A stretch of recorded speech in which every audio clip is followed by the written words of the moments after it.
Hello and welcome to Passion Supernatural Podcast, the podcast where we discuss what we consider to be the best soap opera ever, Passions. Hi, we're back again for another weekend as we air every Sunday, 2 p.m. Eastern Standard Time, right here only on YouTube. And that's right, once again, we're free. We don't have to worry about saying please buy your prescription subscription of YouTube or anything. Nope, we're free, people. We're entirely free. We ain't no direct TV where you guys gotta reach into your pockets and your wallets and purchase us. Nope, we're free. So once again, so as we do every weekend on Sunday at 2 p.m., we gather here exclusively on YouTube to discuss everything about the late 90s soap opera passions, whether it's the cast, the characters, the magic, the holy crap moments, you name it, you want it, we got it, you love it. Hi there, I'm Joe Velasquez. Here joining me is my lovely co-host, Casey Metcalf. How you doing, Hi, sweetie? everybody. Doing good. Been busy. Yeah, you're getting ready to go to the States, aren't you? Yep. All right, atta girl. All right. Booyah. And joining us today is our frequent guest appearance, Acacia. How you doing, girl? Hello, I am doing good. Good. Busy, That's but good. great. That's right. We said she'd be back at some point, and here she is. So, everybody, once again, we're back. Um, all of you watching out there who managed to tune in on whichever number show we are on, we've come a long way, I must say, haven't we, Casey? Yeah. We've come a long way with Passion Supernatural Podcasts. We're kind of proud of it. But all of you who are tuning in, once again, for all of you lovers out there of Passions who all miss it, wish it would come back for a reboot, anything to do with it, please like and subscribe. Leave your name and a you know what I mean, some sort of social media down Love. below in the Yeah. comments section, and me or Casey, one of us will reach out to you. We would love to have you on the show, whether you're just a fan or if you're an actor out there who starred on the show. By all means, please be an actor. We will get you on here somehow.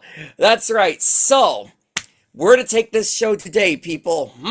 Oh boy. So, Acacia girl, where are you currently? What have you been with the show? I mean, haven't really seen very much on your TikTok lately. I don't know if I'm I just missing. know I've been so busy that I honestly I have a few things that I want to post on TikTok. I have like a few starters that I have like grabbed some clips from to like put to some music and like, stuff like that, Mhm. but I have not been I've not been on top of it all.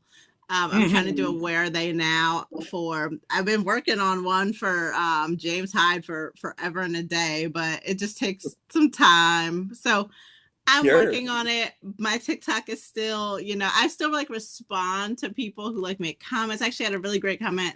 Not a great, I mean, it was, I always am so intrigued by people who are Team Gwen over Team Teresa. I'm always so intrigued. And I mean, there is really, and I think we may have talked about this last time, but there's really a fan base for Gwen. And, I'm she's not my favorite. Obviously, I love Teresa, No. but Yeah. there's definitely a core Team Gwen people out there.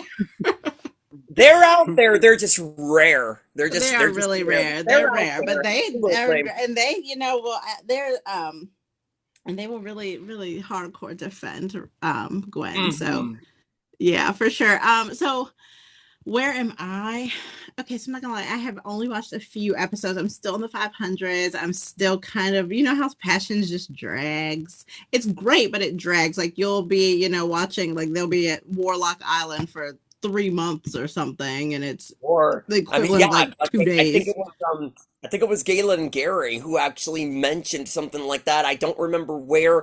I think it might have been on a Days event that I attended on Zoom where they managed to get both Galen and Eric together. So it was kind of both a Passions and a Days event that they were doing or whatever. And I think it was Galen. I really can't remember, but I could swear that it was him who basically said that the thing about Passions was that something would be going on for like something that would normally only take place in a day would go on for an entire week or whatever and stuff like that. It would just take forever. They'd be in the same location, the same storyline, the same, yeah, for like Yes, like the forever. prom boat that went on for an entire summer, like too long. I mean, of course, as I watch it, the prom boat was only like, a few episodes, but I Mm. can imagine like prom boat during that time probably went on for, from what I've heard, went on for a Especially with the while. commercials.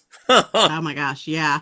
And then I know in one that book that we had talked about, I think that they even say something in there about like a summer event. Was it maybe the Da Vinci Code in Italy or whatever was supposed to be the span of like a day or a few days, but it went on, obviously it's a summer event, so it went on like the entire summer. Or something like that. So yeah, so I am not super far in my watch. I am That's all still right. um Teresa's in Bermuda trying to convince Julian to adopt Ethan. Um oh my gosh, what else has happened? There the younger ones are at Warlock Island or whatever. I love Norma, who like Norman Bates. I love Yeah, her. it's so funny. Yeah, I love her. So she I is still in I there. mean, I'll be honest. Again, I came in late. You got to remember, I didn't come in until seasons 6 or 7, so I came in late.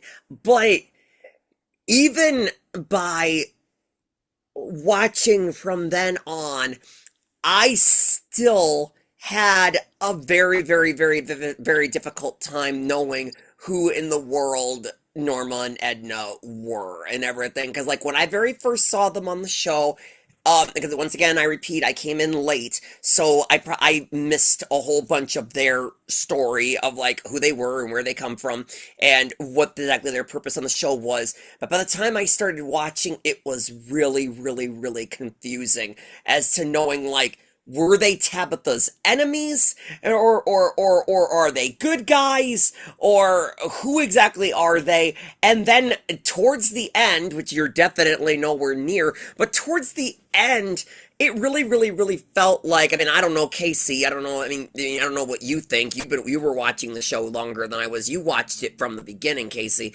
but by the end, at least from my perspective, it looked like they were really nobody but just the comic relief. It just seems like towards the end, they really had nothing to do but just be comic reliefs or whatever, if you know what I mean. And so I never really did find out who exactly Norma and Edward were, Norma and Edna were. I just knew they were there. So, yeah. I always felt like they were kind of a comic relief in some sense. Like it was just so outlandish. I mean, I think that there's so much stuff in Passion that's super outlandish anyway. But I feel like when Norma like came into the show with the whole like Bates motel and she's carrying the skeleton head around and talking to it like daddy, I'm gonna get her, like it was I don't very. remember any of that because I never saw any of that. So. Yeah, so that's how she Yeah, kind of comes in. I think that there's like Timmy and Tabitha go to like some hotel. It's obviously supposed to be the Bates Motel or something similar. Um, and she's like carrying around this like skeleton head that's like her dad. She like talks to it and like it like talks back, but it's like her talking. yeah. And yeah, I mean, I guess it's just supposed to be like a play on the Bates Motel and like killing people in this hotel or whatever. So yeah, so but it was always like set up funny. Like it wasn't ever set up in a way that was super serious and like, oh, she's like, like to me. I mean, it was she's chasing like during Teresa and Ethan's wedding that didn't happen. Like she is chasing Tabitha through like the town or something, and I think Teresa knocks her over or something, which allows Tabitha and Timmy to get away. Like it was just very. It just was comedic relief. I think that Edna, I have not really gotten too much of her story. Like when I started watching the show in 2004, she was there. but I don't remember a lot of her story other than like obviously she's Beth's mom. Um, but like she just did funny things. Like the way that she talked was funny. Like I watched a clip or a few episodes in the 900s not too long ago, and it's Beth and Luis's wedding, double wedding with Sheridan and Antonio, and she like has this like cardiac emergency or something in the middle of the, but like it's like funny because like how she's like talking about it beforehand, and then she has, because she obviously doesn't want Beth to marry Luis, um and just how she like talking about, like she just says funny things I think and does funny things. So I think that they were always kind of funny, but also I think that with Edna there is a kind of like messed up storyline in there with Beth and the kind of mother that she was. And so again, I'm not fully there,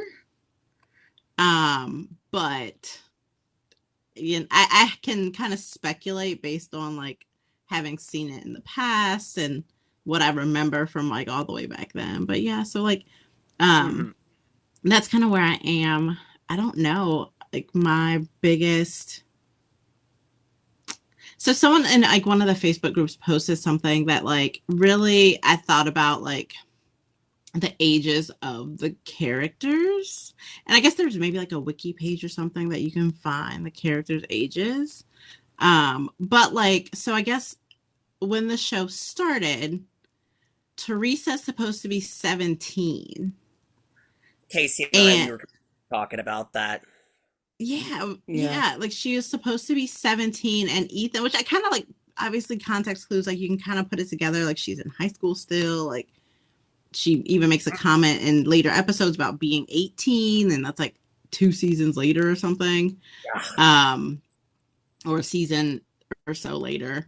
But like Ethan was like 24.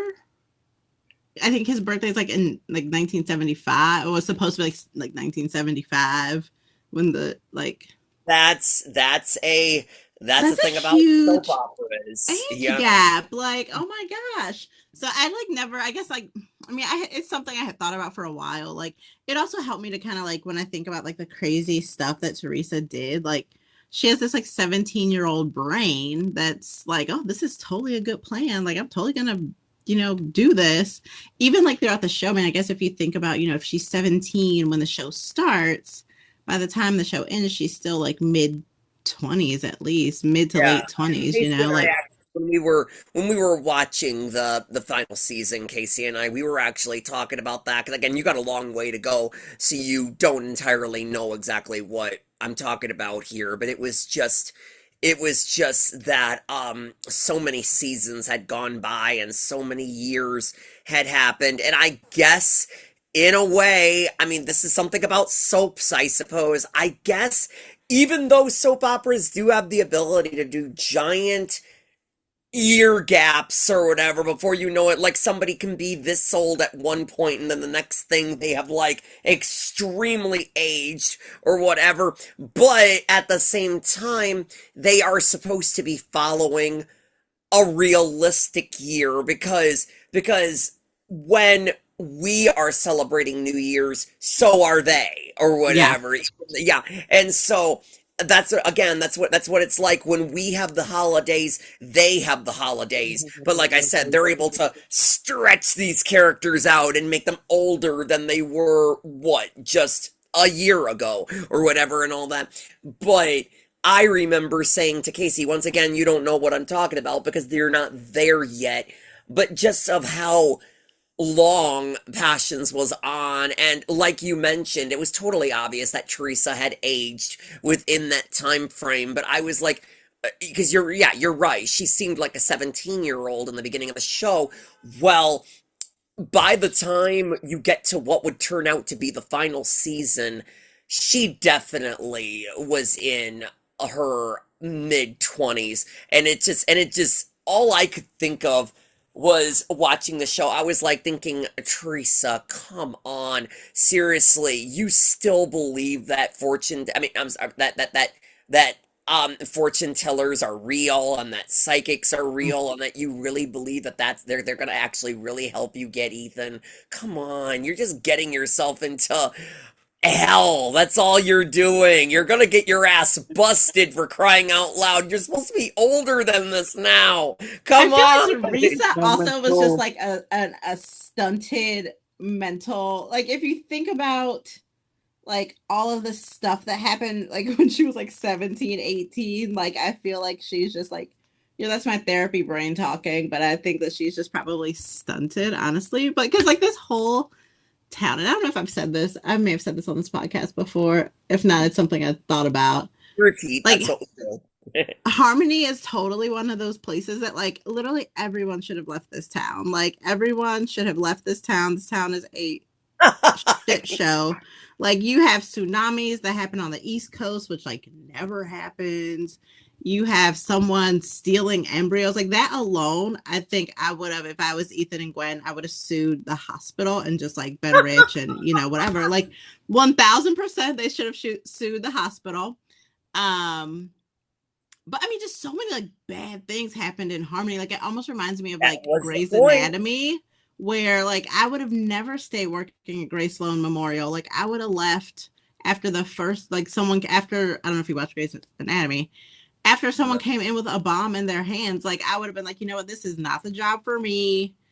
I'm gonna quit. I'm gonna find something else. Like I've quit jobs for less. So to me, Harmony, everyone is traumatized in Harmony. Actually, I wanted to do a thing about this on my TikTok at some point, obviously with my therapy brain. Like everyone is traumatized. I want to diagnose every character because there's a lot of stuff there.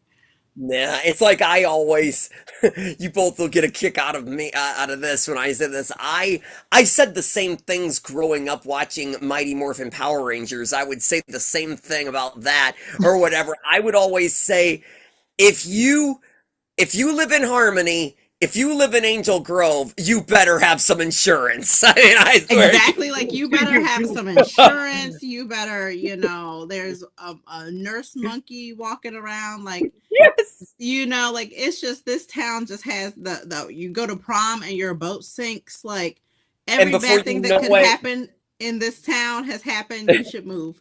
So yeah, and before you know it, things that originally reside in books and things that originally reside in fairy tales are coming to life and all that stuff. I yeah, mean, like you have a I 300-year-old witch running around, like doing um crazy stuff. I think I can actually mention this. I don't know if you two girls knew about this or whatever. I mean, the first part you probably knew about, but I don't know if you knew about the second part.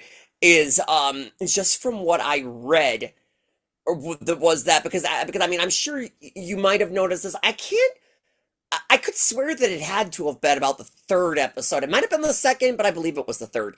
Was that, if we all remember, that we don't think Tabitha was actually introduced until the second or third episode. She was definitely not in the first, but it had to have been either the second or the third episode that she made her first appearance in her home on the hill.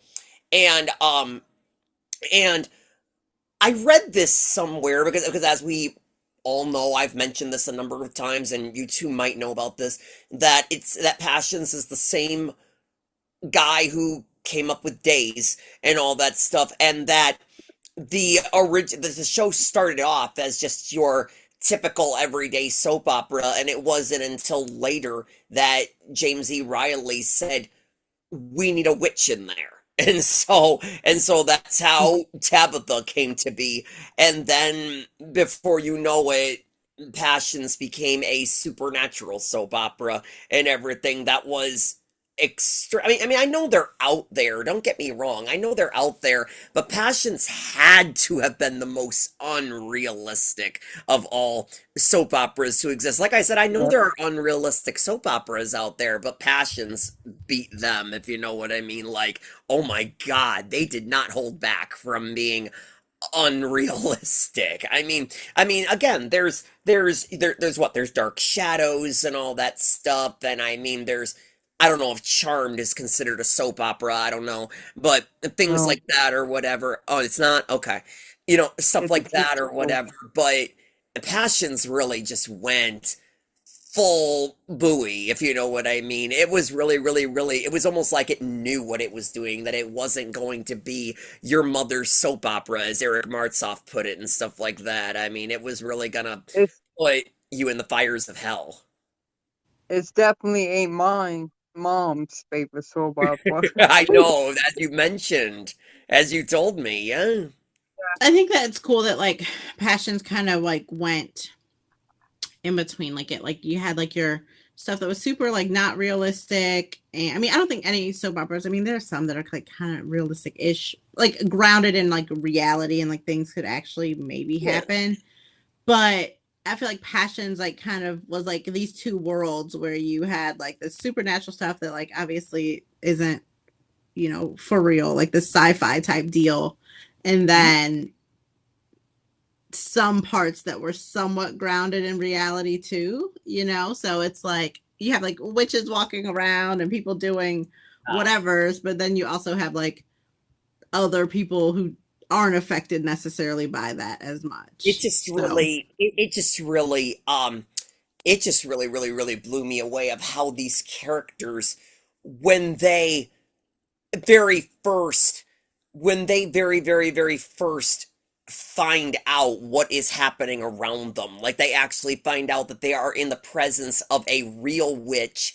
They are actually in the bowels of hell. They are seeing real demons, etc., etc. When they are finally aware of what is going on, what really, really, really shocks me is that it really does not take them that long for them to actually believe it or whatever. Yeah, it definitely takes them like a minute, like this can't be true or whatever, but that doesn't last very long before you know it. They are like, okay, this is real and all that. it I'm like, doesn't, I really don't think it would take me that quick to realize I this. think that if you lived in harmony, I feel like you would totally be like, oh yeah, that makes sense. Like I just finished the part where like the Bennett house gets like sucked into hell. Like where in what world is like your house being sucked into hell, and they say like like this house like is like sucked into hell basically, or like because or like the portal to hell that's in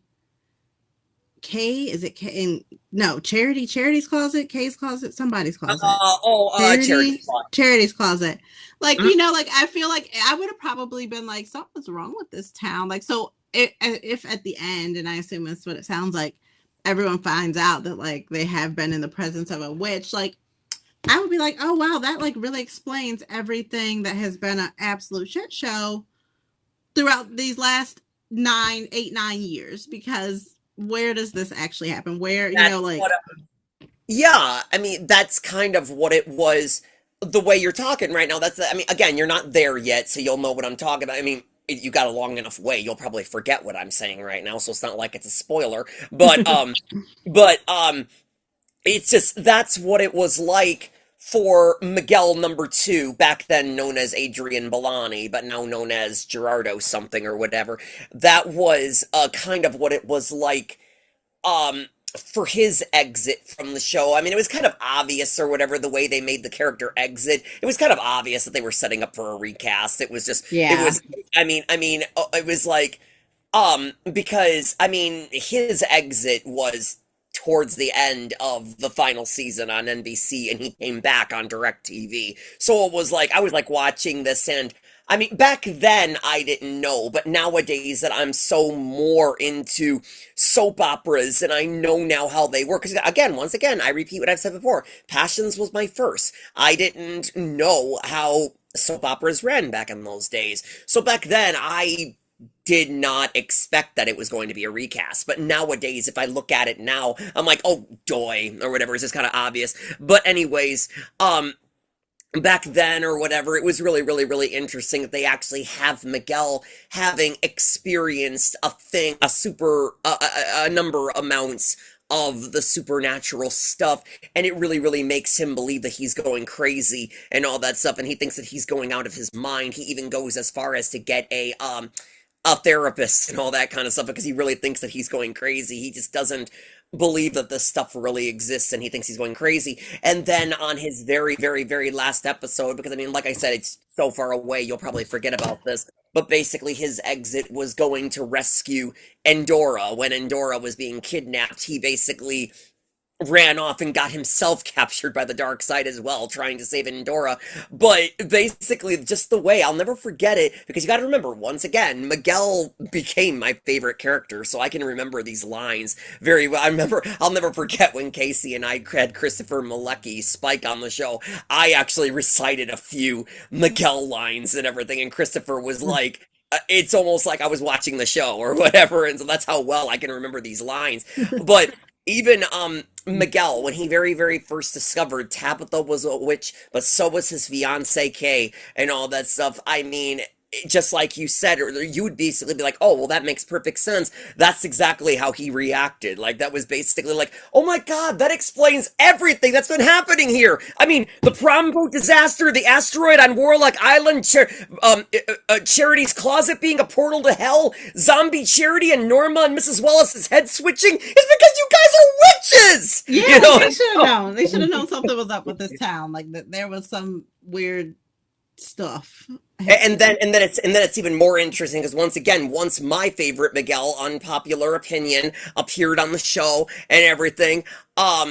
I mean, I'll never forget when me and my now ex-girlfriend, we were watching the DirecTV episodes on DVD, and the very minute that Endora and Miguel returned, I remember me and my girlfriend at the time, we were like hugging each other. Oh my God, they're back! They were like hugging each other and all that. And the very, very minute that he sets foot on screen, I'm like, is that a new Miguel?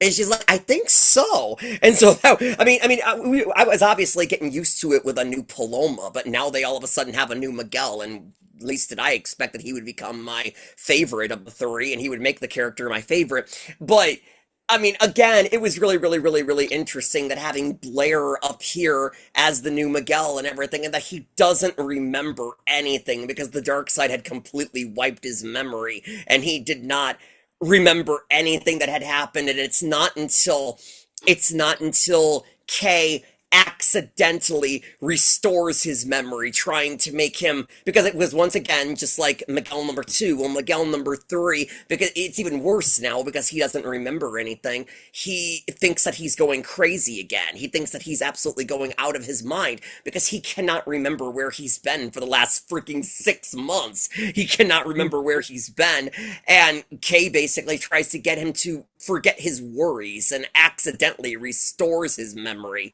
And that's when he remembers everything. And it's just like what I was saying. I can't believe that he actually believed it just like that. But the way that you're talking, it's like he's the one that's basically arguing with Tabitha and Kay or whatever when Tabitha's like, I think this boy needs to be sent to a padded cell. No, no, no, no, no, I'm perfectly sane. Kay, you're the woman I love, but you're a witch, and all that. And so I'm like, all I can think to myself today is like, well, he's easily not fooled. I can say that much. I mean, I get it of what just happened. Kay just restored his memory with magic, but he ain't buying it. He's really, really believing that this stuff is real. I'm like, dang. Yeah. Absolutely. Yeah, no, for sure. So Harmony is just one of those places that I think feel like everyone should have at some point been like, oh yeah, for sure. Like everything It really now makes makes sense. me yeah, it really makes me wish, I mean, I know it's not, unfortunately, but it really makes me wish that their filming locations were actual locations and not a set. Because I would love to be able to go see where these places were, like the Blue Note and the Wharf and even Tabitha's own The living room, mansion. if you know what I mean. What's That that? would be so cool. In the mansion. The green mansion. Yep, and just seeing all these locations, it would really, really, really be something to actually go see where they filmed the stuff. But I mean, and it still just breaks my heart into a million pieces that now that Passions is no longer on the air anymore. All I can think about over and over and over again is what did they do with those sets and everything. I mean every single time, especially on the very very very last episode, once the credits start rolling and you can hear the theme song being played in the background and you see a little camera view of the entire town, I can't help but just cry because I'm like thinking to myself, we will never see that ever again now that Passions is gone. And you just, what did they do with those sets? Those things were just too good to just crumble up and throw out. I mean, did they reuse anything or is that stuff just gone? I wonder if it's like in Oh, that's so storage cool. somewhere, like, or I don't know. Maybe they probably. I have no idea. I But mean, I mean, you would think that for how much I was into it, if they reused it, like, I mean, again, I mean, it was another James E. Riley project, and then James passed away shortly after Passions ended. If they reused it, any of it for like a set on days or something like that, you would think that it would be pretty easy for me to recognize it or something, but I've yet to, yeah. So, I don't know myself. I just, oh, it breaks my heart. absolutely, there was a website that I found not too long ago, and they sell a bunch of like the props still. Um, I mean, it's like, oh gosh, I would have to find it. It's like movie merchandise or something like that. But like they have a bunch of like passions props and like clothes and just like I props, like remember. like Yeah, I pictures remember that all were in those the years. mansion. It's like just Yeah, random props. I remember all those years ago. I remember very shortly after the show. Well, actually, no, I take that back. I'm sorry. It was not very shortly. It was a number of years after the show ended. Because again, you got to remember that I met my ex-wife a few years after Passions had ended. I keep on wanting to think that it was shortly after, but it wasn't. It had been off for a while. And I remember. Um, Amazing. This was a few years after the show was over. You'd think that this would have come up shortly after the show ended, but no, this was years later. They were selling off or auctioning off a few pieces or whatever, and one of the things that I remembered I wanted to get my now ex-wife was a pair of, I believe it was Heidi's as Kay's blue jeans and everything that she wore on the show, and I actually wanted to get those for my now ex-wife, but I just couldn't afford them. So, Yeah, that yeah, stuff is those super things were expensive. expensive. Hmm. Yeah. Yeah, super expensive. Yeah, but no, I thought it was really cool. But I mean, it wasn't anything like that. I have enough like junk in my house that if this would just be something else in my house that, like it wouldn't. So didn't buy anything. But yeah, no, I found it like probably a year or so ago. And I was like, oh, that's kind of cool. Yeah, Um, Dylan Fergus actually told me that he might have a script of Passions laying around that he was planning to send me or whatever, and I have not heard from him since the day that we spoke, but once again, I'm really under the impression that these people are just busy and everything, and I'm sure I'll hear from him again. He was a very, very nice dude when I met him a number of weeks ago, and he actually gave me the time to talk with me on a webcam chat and everything. I still can't get it off my mind that my favorite couple, well, at least the originals, not the replacement, but my original favorite couple, Noah and Paloma, Silvana and Dylan, I actually have something of a touch with and everything. Whereas a lot of these members, I have difficulties getting in touch with a number of them, but Dylan and Silvana, they both have messaged me on Instagram a number of times, and I'm like, dang, they were my favorite couple, and here I have a good number of chats with them. So, that's yeah. awesome. Yeah, that's awesome for sure. Mm-hmm. Um, I'm trying to think what else is going on in Passions. I don't know. I'm gonna like next between now and the next time I'm on, I'm gonna like try to power watch some Passions and try Invite us to to join you. I'm trying to power watch some Passions. And usually, I'm not gonna lie, I turn it on. Like I said, I think I said this last time. I work from home, so like I'll turn it on, like, and it's a lot of times like background, like no, like background noise. Like I kind of like know what's happening ish just by like listening to it. So I'm not like actually like fully attentively watching it, especially Sure. because again, like each episode is like the same thing until maybe the last like 10 minutes. I used to hate that when I watched it even like in 2004. Like the whole show is pretty much the same thing except for the last like probably maybe 10, 15 minutes something happens, or I remember Right. listening to I think I said Travis and Natalie had a podcast like kind of during the pandemic. I think it's called like you I don't know, something about like you're my passion for life or something like that. Passion for life, I think, or something like that. And but he said that like pretty much everything that's like gonna happen, like not gonna happen, but like interesting stuff happens on like Thursdays. So then it's like you get this like major cliffhanger on a Thursday, and then like Friday, obviously, like it doesn't resolve, but like you get like a answer or something. Like I remember when Gwen stabbed Teresa after Jane was born, and I'm pretty sure that was a Thursday.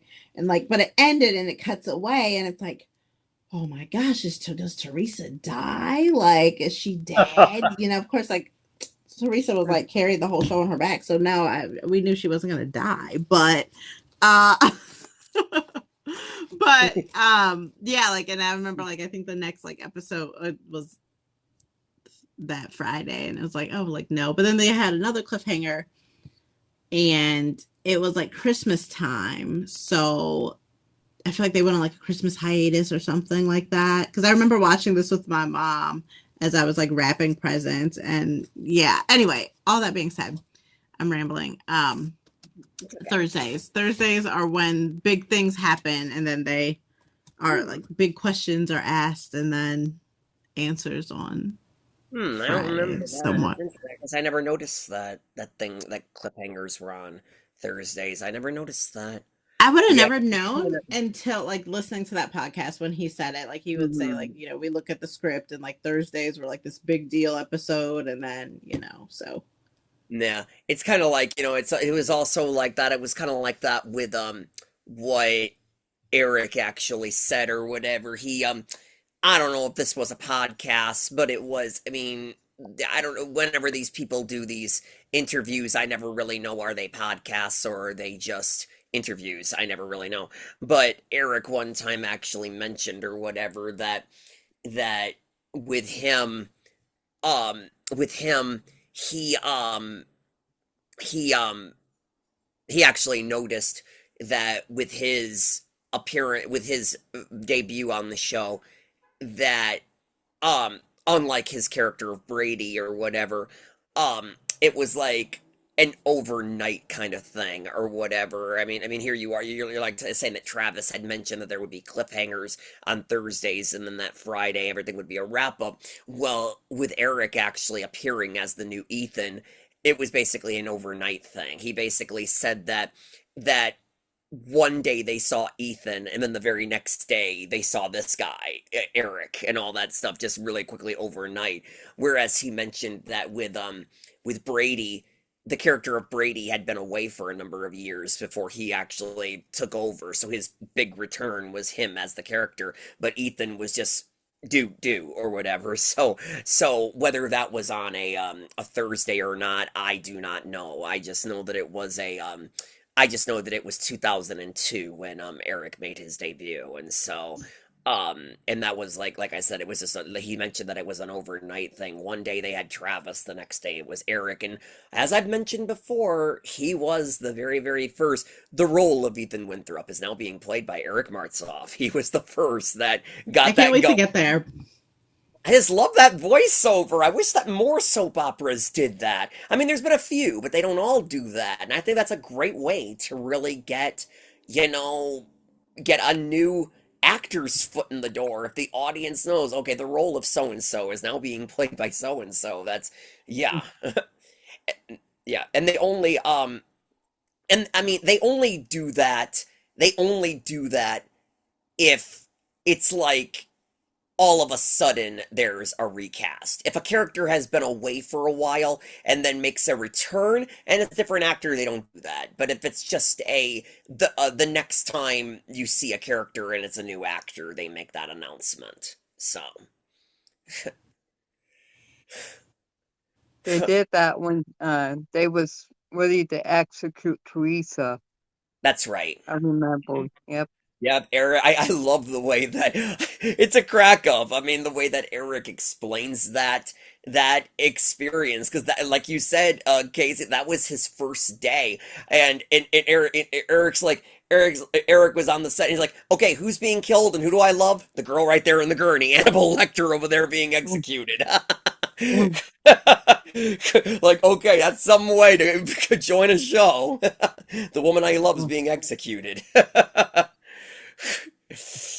I feel like I'm like close to that. Not close to it, but not insanely far away. I'm in like You August. say you're in the early 2000s? I think I'm in 2001. I Oh, well, think once you get to because 2002, I can't remember what month it was, but 2002, you'll be meeting our new and better and permanent Ethan, Eric Martzoff. I loved I mean, I really like Travis. I think that he's just like a quirky, like I can imagine how he would have been in the long run as Ethan because I feel like he was like kind of like quirky and kind of like A tad bit nerdy, but not, nerdy, but I yeah, don't know, like I don't know if that's the but word. I hot don't nerdy, know. not like he was like hot nerdy. Because, like I said, I mean, Eric was definitely the opposite of that. I mean, while I've mentioned this before, but while Travis was a lot more out loud, if you know what I mean, he did a lot more yelling and was a lot more big talking, whereas Eric just seemed more calm and everything and only yelled when he absolutely had to, Yeah, like whereas Travis just yelled a lot. yeah, like I feel like Eric as Ethan did not yell. Like he did a lot of like the hand thing. Like, okay, so what like this thing that he does, and I think that I actually read it was like a Reddit forum that was talking about like days. Like he does this thing where he like I can't even describe it, like takes like a half step. Like you can almost like hear his foot hitting the ground. Like he takes this like half step. And I read that like someone on Reddit was saying like he does it in days too. But I can't explain it. It's like this like half step. Like if he gets No, I think I upset know what about you're talking something about. with Teresa, like he'll like kind of like slam his foot down almost. Anyway, like on the Reddit forum, it was like basically saying how like audio wise, like that must have been a nightmare for the people who have to do the editing and stuff like that because like you can hear his like his foot hitting and then I think he would kind of like hit his like thigh or something. Like it was like when he was like frustrated, like, okay, Teresa, like I love my wife, or whatever. Yeah. He would like slam his hand down or whatever. Yeah, And no, that's fine. Like take this half step. he only yelled when he absolutely had to because they really do give him some they really do give him some whatever the word is like exploding, louding, yelling later on in the seasons, particularly in the I mean, okay, I guess this is kind of a spoiler in a way, but especially in the final season when he actually thinks that Teresa's dead, Teresa, I or feel like he whatever. did a So, lot of emotion. I haven't seen that obviously, but I feel like he did a lot of yelling. Also, like when Jared was around, like I feel like there was a lot of like emotional. I feel like it was like I crisis love stuff, that like guy. I just super crisis stuff. What, like Jared or Ethan? Oh, Ethan. I just love Eric in that role. He really just, I mean, he stayed with us to the end and he just made the character, I don't know what the word is. I mean, again, there was nothing wrong with Travis. I've said this before. I loved every actor that played the characters, whether they were a recast or whether they stayed with us until whenever, or if they stayed with us till the end. I loved them all. I just think that some were better than the others, is all. And I Yeah. just, with Eric on there, he was Ethan Winthrop. So, And I think that I'm just like used to Ethan or used to Eric as Ethan because he's the only Ethan I ever knew. Like, and prior to this rewatch that I, started a year or so, about a year ago. Well, it's not been a year, but last year, basically. Um, that was like my introduction to Travis as Ethan.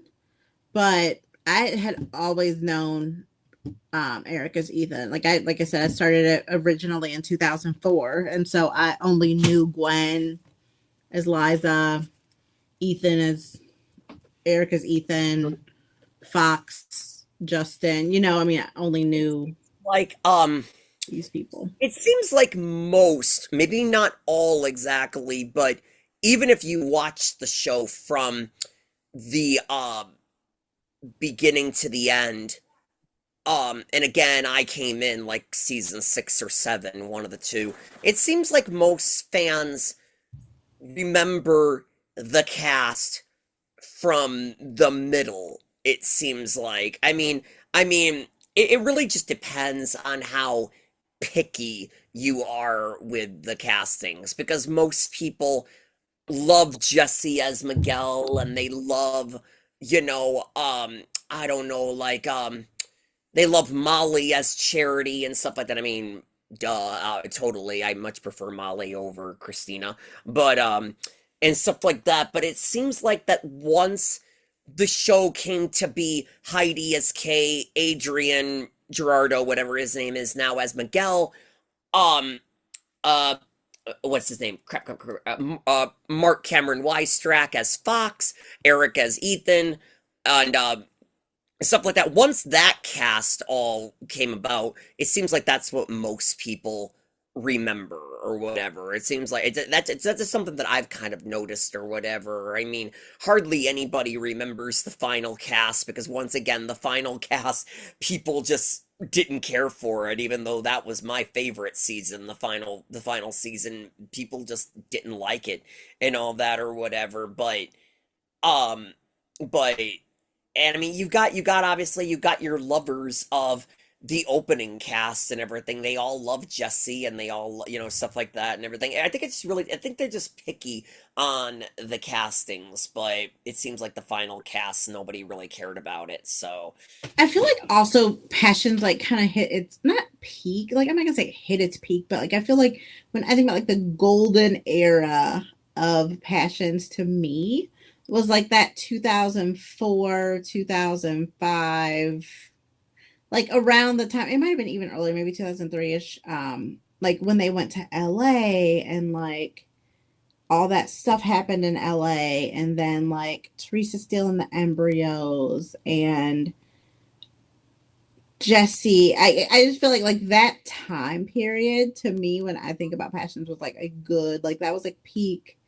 This is really interesting. Like the first couple seasons are like season one is like just establishing all of the characters and like, you know, oh, Ethan isn't a crane, but he doesn't know that yet. And, Tabitha's a witch and Kay is in love with Miguel, but here comes Charity. Like, it's like establishing everyone. And then, like, the second right. season, after like 2000, like, because it started in 99. So 2000, it's like kind of like, okay, we get some traction. Okay, Ethan finds out he's not a crane. That's a huge deal. Oh, um, Kay is, finds out that finds out that Tabitha's a witch, basically, in some sense.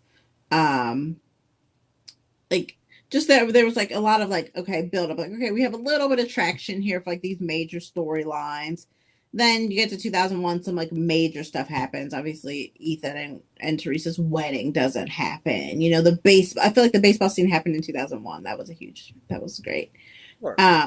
But to me, like 2000, I haven't watched to 2002, so I don't really know. 2003, I don't know if that's when um, LA happens, but I feel like 2000, around that time, like when LA comes in and they all like, I feel like that's when like we get like the peak, like, oh, these are really, I don't know, like, I don't know. I just feel like that was to me like we got some real storyline going at that point. Like storyline that I cared about too. Like maybe Yeah, I just love Ethan, Teresa, yeah, and Gwen, but I've said this before. But I think, because in the beginning and for a certain amount of seasons, while being campy, the show still had a dark side to it. But then as it went on, it basically, even though it was trying, it wasn't really doing too good with actually being dark anymore, and it actually was putting a little bit too much campy in there to where it really just seemed, as I've heard a number of people mentioning before, that it really just seemed like they just stopped caring or whatever. And before you know it, the show kind of lost its edge and it really just became more goofy than it was in the beginning. And as I've mentioned to Casey, and I know I've said this on the show in the past, the final season was when it really blew its top. It was 100% just not serious anymore come the direct TV season. Its writers, its story developers, the acting, all of it was just totally 100% campy. It was not a serious, I mean, it was never a serious soap opera, but it definitely wasn't come its final season. So, yeah. But once Yeah. again, I mean, I liked the final season. That was the one I really invested in. But like I said, it really lost its edge. And just rewatching it with Casey, I could totally understand why people didn't like this final season. I watch it and I'm like, okay, now I understand what people mean. Yeah. Yeah. I obviously haven't gotten there, but I know that, from what I've heard, from what I've seen from like even like people posting on the TikTok, that they really wrapped up things quickly I and like did. just I kind of mentioned like that. everything kind of got, and I think I even read like, or was in a live, I was in a live with Mackenzie. I think that you were in this live too, where she talks about how like that she kind of knew the show was going downhill when like some certain things started happening, and she's kind of Danny like, okay, Woodburn, like, Danny Woodburn, who you will see much later on play the demon elf and all that stuff. yeah, And like yet just he knew that the show was ending when his character got his send off and all that stuff and everything. And yeah, I mean, that is entirely correct. They really did. Some characters actually got such speedy write-offs. It was like you didn't even see it coming or whatever. It was like a character was there, spent a certain amount of time, and then the next thing you know, they're gone. And they just have some of them. I mean, Casey, you would remember this, but when we were watching, but some characters got write-offs off screen. I mean, some you didn't even get to say goodbye to them. They were just all of a sudden everything is happening off screen. You're getting a bunch of side effects and one of the characters just happens to be during that sound effect and then the characters are like that character's gone. That was their write-off and everything. And that's how quick a lot of these characters were just boom like being Spike Spike never got any send off. His character was just forgotten. I mean, Spike doesn't get a goodbye. He doesn't get an off-screen send-off. I mentioned this before. We don't know what happened to Spike after the show was ended. He's just out there after all of the terrible things that he does to Jessica, which you'll see later on, Acacia, with all the terrible things that he does to Jessica and the crimes that he committed and the most evil acts. He really was a badass villain and he never gets a send off. Never. The character never gets a wrap up. Me and Casey, we talked about that with Christopher Malecki when he appeared on the show. If you look back on that episode, you'll actually see a number of mentionings that he explained to us about his character not actually getting a proper send off. No, he didn't get any send off at all. I'm talking more about, I mean, Acacia, you'll see later on in the series when Paloma gets introduced and everything, you'll see an original actor and an original storyline for her at the time boyfriend Roberto and everything. I mean, he gets a return in the final season played by a different actor and a whole just basically him trying to get Paloma back and all that kind of stuff. But he is a perfect example that his exit was just snap of a finger gone. It was written off rather rapidly. So Mackenzie wasn't kidding about that. I started to notice that a lot of storylines were getting wrapped up, especially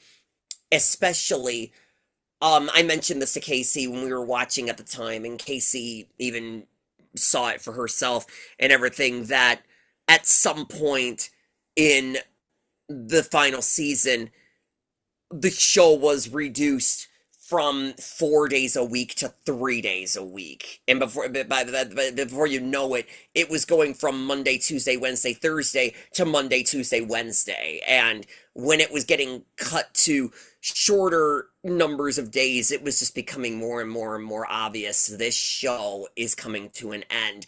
A heartbreaker, but it is. And so storylines were getting wrapped up really, really, really quickly. And the show just before you know it, it was just very, very obvious that the show was coming to an end. Yeah. Yeah, and I wonder how much the actors knew that it was coming to an end, like Well, how. Mackenzie definitely knew about it. Mackenzie, I mean, according to Mackenzie, a lot of the cast members knew. I don't know if this is actually true. It's just something that I read. I could swear that Mackenzie actually did not actually say this and that it was written online by, like on Wikipedia or something like that, but I would have to re-ask her again whenever she does another live chat. She hasn't done any for a while, has she? Um, No, I think she said that she was taking a social media hiatus. Like I think that her she like posts like pictures and she does a lot of like Westmore beauty stuff, but I think hmm. she said she was taking like a hiatus kind of on social media. I assume that the stuff that she posts is probably scheduled and probably a lot of it is like Westmore beauty stuff, so probably but scheduled social media it stuff. even I even read somewhere. Again, this might not have actually been true. I would need to ask her again. I can't remember. And I'm not even gonna tell you what it is because I know you say it's okay to reveal spoilers, but I don't want to blow something like this for you. Is Right. there is a storyline that involves another character who you have not met yet on the show. I don't know. I forget what year he was introduced. Another actor who I managed to have had a conversation with on the phone. The character of Vincent and all that. Oh, I know Um, who Vincent is. I yeah, I mean, he I was watched my kind of he, around then. he was my favorite villain on the show. I mean, even more so than Alistair and all that. But there is a storyline of Vincent. Again, I don't know if this is true or not. It's just something that I read that Mackenzie had actually said that they did something so bizarre with the character of Vincent, like so like what the ever loving hell are you absolutely out of your mind or whatever with the writing of this that she basically said are you trying to get this show canceled or whatever and all that. That's basically what she said. That she said the storyline was just so bizarre, like seriously you're trying to kill us and everything. And so it was almost like Oh, she I think I know what it is. I'm not gonna but go into it, but I'm pretty sure I know it. I'm pretty sure, and I it's also so think that it's so yeah, I mean, so no, apparently Mackenzie knew that the show was ending, and I think she said that, a number of the cast knew that it was ending and all that or whatever, but, um, and like I said, I mean, Passions was my introduction to the soap world. I really had, like, no idea I really had no idea of that. And it seems like it's becoming a lot more common these days than it was back in those days. But I really didn't think that any show for that matter would end a show on a cliffhanger. I thought that every single show got an ending because I had never seen a cliffhanger before. And when a lot of people started talking about that Passions was gonna end up ending and all that stuff. I'm like, you guys are so full of crap. They wouldn't end a show with no ending like that. And that was back when IMDb used to have message boards and all that stuff. And people started saying, it happens all the time, dude. Shows get wrapped up with no ending all the time. I had yet yeah, to see one. But nowadays, it seems like it's happening like a lot, almost carelessly. yeah, It seems like a lot of very, very, very good shows that are like really successful are just ending on random cliffhangers. And I'm like, these people ought to be ashamed of themselves. These shows are so massively good. They are not getting negative ratings. They are well loved, and you don't get them an ending. You just cancel them and all that stuff. And yeah. so, That sucks. Yeah. yeah, it's happening a lot now.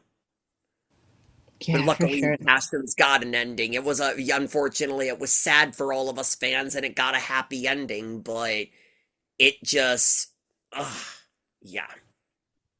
I also just don't know that I could see Passion still being on like current day, you know? Like I mean, I don't know. I feel like the way that I feel like Passion's always kind of had an expiration date, in my opinion, because Mhm. the way that they just like drug storylines out. Like I can't imagine being like it lasting till now. And like I don't want to see Gwen and Teresa fighting each other over Ethan 20 years later. Like 9 8 9 years was enough to be fighting over him. Um, or just like any, I mean, any of the storylines, like I couldn't see them still being, so with the pace that Passions was set at, I couldn't see them still being on. They would have to kind of like do a days type thing where they like, I don't know, pick up the pace a little bit, like add some new Well, people, take some maybe new they people, take some they'd out. probably have to.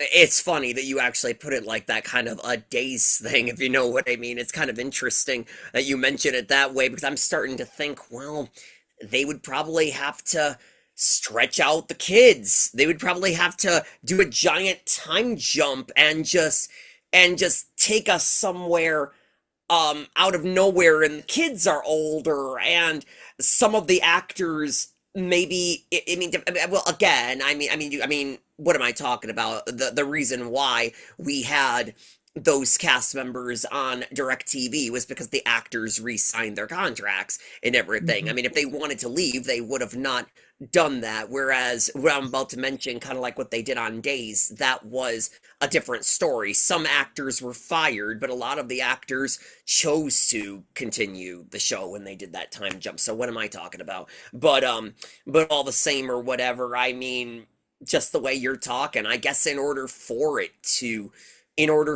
still work today, they kind of would have to do a time jump and just take us to somewhere like, whoa, what's happening here? And little Ethan and Jane and Jonathan and Maria are now older and stuff like that. Maybe a few of the original cast members were fired and like not on the show anymore or something like that. And that's what they would probably have to do in order for this show to for Passions to still be today.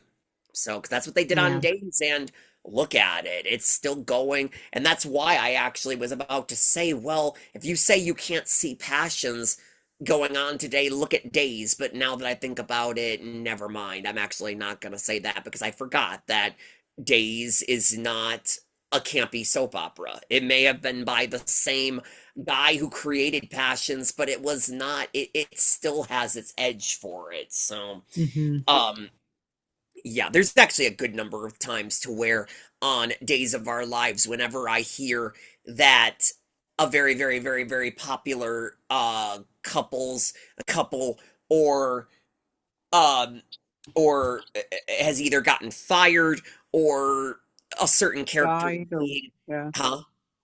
or died. Exactly, or Yeah, dies, exactly. yeah. Took the words out of my mouth, Casey. Exactly. Like that or whatever.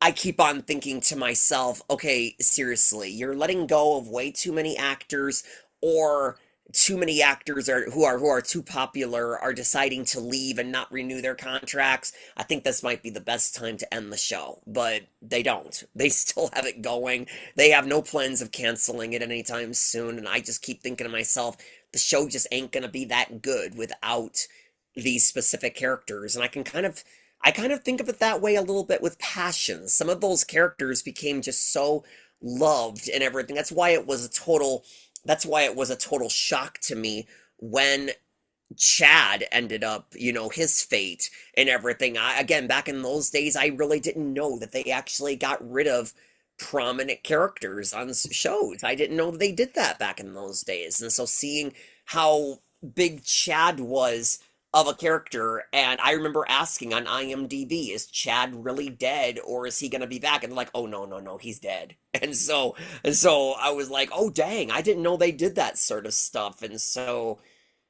I just I don't know if they were to let go of um some random characters just to do a time jump on Passions. I don't know if the show would still be as good, at least in my opinion. Those characters were Yeah. too long. But anyways, you know what? Hey, our time is up, people. We just made it through another Passion Supernatural podcast. All right, all right, all right. All right. Thank you very much. We're here till Thursday. Try the veal. Um, so anyways, thank you. Thank you very much. Yes. Um, so all of you out there, thank you so much for tuning in. Once again, if you missed today's episode, no problem. Just tune in again next weekend on Sunday at 2 p.m. Eastern. We air exclusively on the YouTube, I will call it. Not the 101, but the YouTube. And we will be here and everything. As I said, same time, same, same social media viewing thing, famous YouTube and all of that. And once again, if any of you people out there are fans of this show and you would like to appear on our podcast, don't be a stranger. Don't be afraid. Like and subscribe to our channel and just leave your name and a social media in the comment section below. And either myself or my lovely co-host Casey, one of us will reach out to you, whether you've got Facebook or Instagram or WhatsApp or Line or all those things. All those things. You name it, we will see if we have it, and one of us will reach out to you and we will try to make all the arrangements. The show, as far as we know, we are going to keep on going. We have a lot of things to discuss with this soap opera, but thank you all so much for tuning in. So that you don't, I remember it, so you don't have to, even though I just stole that quote. I'm Joe Velasquez. And Casey Metcalf. And once again, Acacia, thank you very much for joining us. We look forward to having you back in the hopefully real near future. um, yep, and well done, ladies. And just remember, everybody, until we meet again, you are our passion for life. Thank you. All right, all right. Solid, solid, solid. God bless everyone. Have a good night, and thank you.